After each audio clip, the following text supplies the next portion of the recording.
হচ্ছে কেপিএমের বিখ্যাত পিলার ছাড়া মসজিদ। যে মসজিদ আপনারা দেখছেন কোনো পিলার নাই। পুরো মসজিদ বিশাল এক মসজিদ, কিন্তু কোনো পিলার নাই।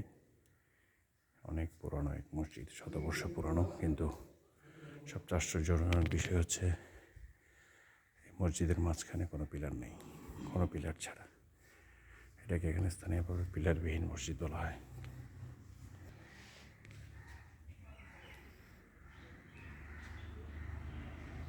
এটা প্রধান ফটক, প্রধান দরজা, গেট।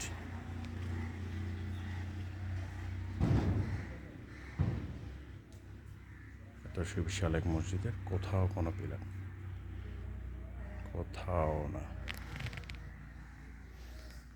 ওই এটা একটা দক্ষিণ পাশের গেট, মূল গেট, এবং উত্তর পাশের গেট।